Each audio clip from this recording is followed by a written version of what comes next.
రాష్ట్రంలో దారుణమైన పరిస్థితులు ఉన్నాయన్నారు వైసీపీ అధినేత జగన్. రంపచోడవరం నేతలతో సమావేశమయ్యారు జగన్. చంద్రబాబు విధ్వంసకర పాలన నడుస్తోందని విమర్శించారు.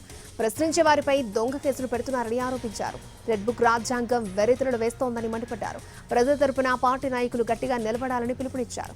బాధితులకు అండగా నిలవాలని, పార్టీ నాయకులు ఈ బాధ్యతను విస్మరించొద్దని కోరారు.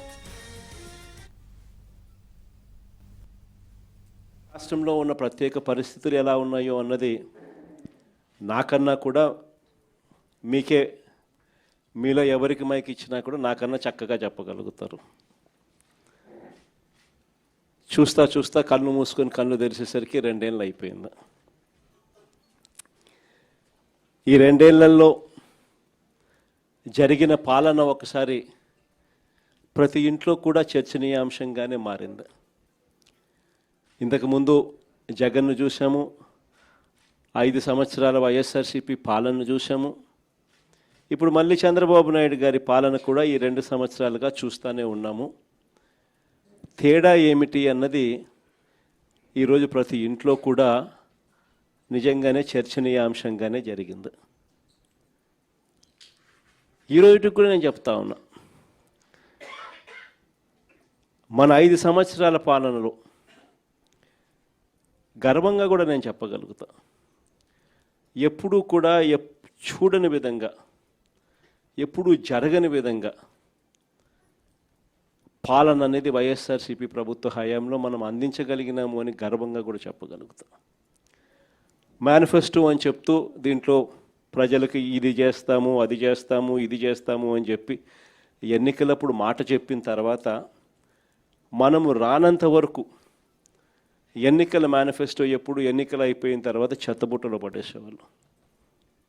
అట్లాంటిది మొట్టమొదటిసారిగా ఎన్నికలప్పుడు మేనిఫెస్టో అంటూ ఒక మాట ఇస్తే ఆ మాట మీద నిలబడాలని, ఆ మేనిఫెస్టోను ఒక భగవద్గీత గాను, ఒక బైబిల్ గాను, ఒక ఖురాన్ గాను భావించి ఇంప్లిమెంట్ చేసి 99% హామీలను అమలు చేసిన పార్టీ ఏదైనా ఈ రాష్ట్రంలో కానీ దేశంలో కానీ ఎక్కడైనా ఉంది అని అంటే అది ఒక వైఎస్ఆర్సీపీ పార్టీనే అని చెప్పి గర్వంగా కూడా చెప్పగలుగుతాం.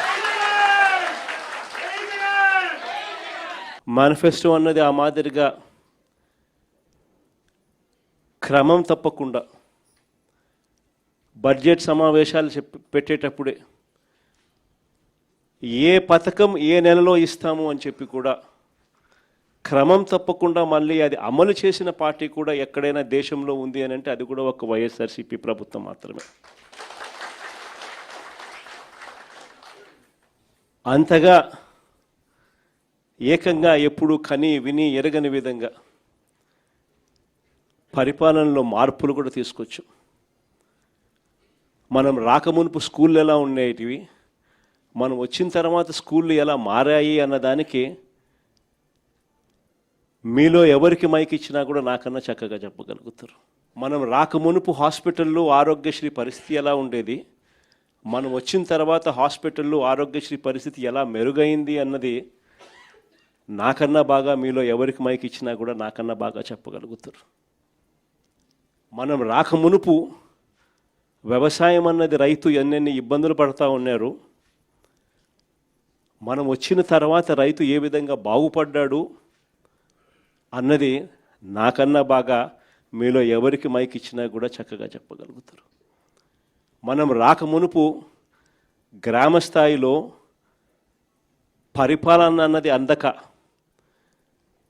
ఇంటికే వచ్చే పరిపాలన కథ దేవుడు ఎరుగు, పరిపాలనలో అందక, ఏ పథకము అందక ఎన్నెన్ని అవస్థలు పడాల్సిన పరిస్థితి, ఎవరెవరికి ఎంతెంత డబ్బులు ఇచ్చుకుంటే తప్పనిచ్చి పథకాలు అందని పరిస్థితి అన్నది ప్రతి ఒక్కరికి తెలిసిన పరిస్థితి నుంచి మన వైఎస్ఆర్సీపీ ప్రభుత్వం అధికారంలోకి వచ్చిన తర్వాత పాలన ఎలా మారింది, ప్రతి గ్రామంలోనూ సచివాలయాలు ఎలా వచ్చాయి, ప్రతి 50-60 ఇళ్లకు ఒక వాలంటీర్ వ్యవస్థ ఎలా వచ్చింది, పథకాలన్నీ కూడా పారదర్శకంగా ఎలా ఇంటి వద్దకే వచ్చాయి, పాలన అన్నది మన ఇంటి వద్దకు వచ్చి మన తలుపు తట్టి మనల్ని ఏ రకంగా ఆలింగనం చేసుకుంది అన్నది మీలో ఎవరికి మైక్ ఇచ్చినా కూడా పరిపాలనలో వైఎస్ఆర్సీపీ ప్రభుత్వ పరిపాలన గురించి నాకన్నా చక్కగా మీరే చెప్పగలుగుతారు.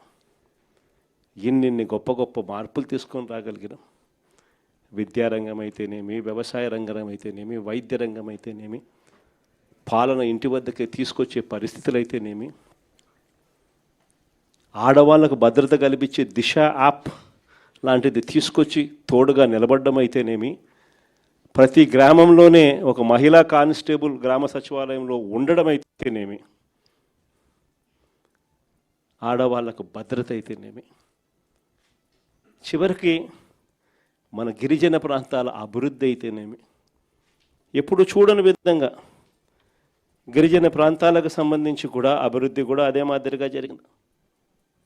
3,22,538 ఎకరాలు ROFR DKT భూములు మన హయాంలో పంపిణీ చేశాం. 20,000 మందికి 80,000 ఎకరాలు ROFR పట్టాలు, DKT పట్టాలు కూడా పంపిణీ జరిగింది. రాష్ట్రంలో ఎప్పుడు జరగని విధంగా 17 మెడికల్ కాలేజీలు కన్సీవ్ చేస్తే ఒక్క మన ప్రాంతంలోనే పాడేరులో, పార్వతీపురంలో, ఏజెన్సీ ప్రాంతానికి ముఖద్వారమైన నర్సీపట్నంలో 3 మెడికల్ కాలేజీలు